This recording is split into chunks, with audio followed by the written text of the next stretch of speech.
My name is Erica. I work with Anythink, and today I'm at home. I know many of you are at home as well, and so I wanted to take some time out to share one of my favorite hobbies and pastimes with you, which is baking bread. If you're interested in learning how to bake bread, I highly recommend going to our website, anythinklibraries.org, and accessing something called Universal Class. You can find Universal Class by visiting the page marked Research and Online Learning. And from there, you'll just need your library card and an email address to log in. Once you're there, search for something called Baking Bread 101, and it'll be a really helpful online tutorial that you can access from your home to really get into the basics of what it is to bake bread. What I'm going to do today is to kick things off, I'm going to share with you a very, very easy bread recipe. This is the recipe that introduced me to bread baking. It is definitely for beginners, so if you have always been interested in baking bread, but you felt intimidated by it, by its precision, this is the recipe for you. It's very simple, it rises very quickly, and there's no kneading involved, so you get to skip that part entirely. It's a great intro, and bread is like one of the things that brings me the most joy in life. You could ask any of my coworkers, this is very true. And while we're at home, we just have to share the things that we love with one another, and so I would like to share that recipe with you today. All right, let's go. For this recipe, you will need all-purpose flour, salt, active dry yeast, water, and then some kind of oil. I like to use olive oil, but you could use canola or something similar if you like. Now, you don't need these next two items, but I think that they help. One is cornmeal, and the other is some kind of herb for flavor. I like to flavor my breads with rosemary. For mixing and cooking, you will need a mixing bowl, a Dutch oven, and some cling wrap. All right, let's get started. First things first, wash your hands. I just got done washing mine thoroughly for 20 seconds, and now we're ready to get started. All right, here we go.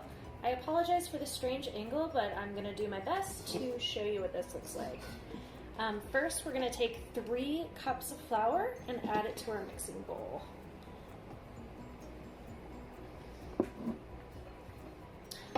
Then I'm going to add 1 whole package of dry active yeast. This is really what is going to make this bread rise so quickly. Most bread recipes do not call for this much yeast. And then I'm going to add 1.5 teaspoons of salt. And you'll want to use a fine salt here, not a coarse salt. I'm going to mix everything up with a fork, just so everything is nice and blended.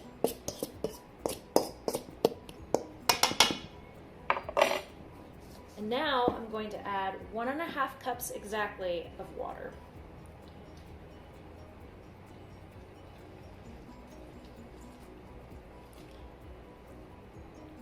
Now this is the part where you're going to want to use your hands to hand blend, but really I would only suggest doing 2 to 3 blends just to make sure that the water is really mixed in. When I first started making this recipe, I would over mix, and I think that that really impacts the rise and can lead to a flat bread. So I'm just doing a few twists right here until everything is blended. And the texture is what we call shaggy, and I will just show you what this looks like in a minute. All right. So this is what a shaggy dough is going to look like. Let's get a better angle. I don't know if you can see that. This is perfect. This is a nice shaggy dough, and we are now going to let it rest for a whole 4 hours. I'll see you then. Now, for 4 hours, there's a lot of things that you can do in 4 hours. You can run a very fast marathon. You could watch a very long movie on Canopy, or if you're like me, you can just spend that time hanging out with your best friend. This is Hamon, the sweet ham dog, and he's a very good boy. All right, so it has been 4 hours and we are ready to take a look at this dough. What we're going to do first is lightly oil a surface. So I'm using olive oil, but like I said, you can use canola or vegetable or anything similar. It's just to kind of keep the dough from sticking too much. And then this is what our dough looks like. We're going to scoop it up with our hands. Also, I did just get done washing my hands thoroughly for 20 seconds, which is what you also need to do after petting good boys. So I'm taking this dough and I'm making it, turning it into a nice little ball, setting it down, and then we're going to fold it over on itself once. We're going to make a ball, and when you make dough and you create a ball like this, you get all the ends together in one spot, and that's called a seam. We're going to put this back seam side down, and then we're going to fold it over on itself one more time. And again, we're going to make a nice ball, and we're going to make all the ends come together in a seam. All right, there we go. This is our dough. It's nice and bouncy. And then we're going to take some cling wrap, and we are going to lightly cover it, not too closely because you don't want it to stick. And we're going to let this sit for exactly half an hour. And while it's sitting here, it's time to turn the oven on. We're going to set the temperature to 450 degrees Fahrenheit. And while it is heating up, you're going to put your Dutch oven in the oven along with it while it's heating, and then we'll see you again in half an hour. Okay, so it's been 30 minutes exactly. My oven is at 450 degrees, and I removed my Dutch oven, placed it on a safe surface. And now I'm going to sprinkle cornmeal in it. This part is entirely optional, but I feel like it does serves two purposes. It keeps the dough from sticking to the bottom, and I also think it really gives the bread a nice texture. You'll notice some smoke rising up. That's totally fine and normal. And then we're going to take our dough, which you'll see has risen quite a bit in that half hour, and we're going to pull it up like this.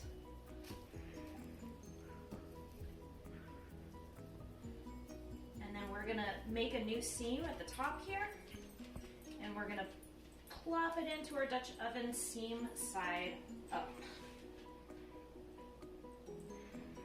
Now, if it doesn't naturally distribute in there, you can always kind of shake it around like this so that it creates a nicer shape and evenly distributes.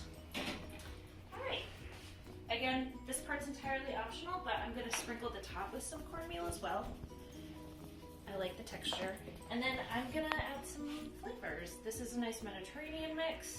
I'm going to sprinkle a little bit on there. It's got some salt, some garlic in it. And then this is rosemary, which is my favorite on bread. I'm just going to put a little bit on there. And now I'm ready to put this in the oven. I'm going to put it on with the lid on, and we're going to bake at 450 degrees for 30 minutes.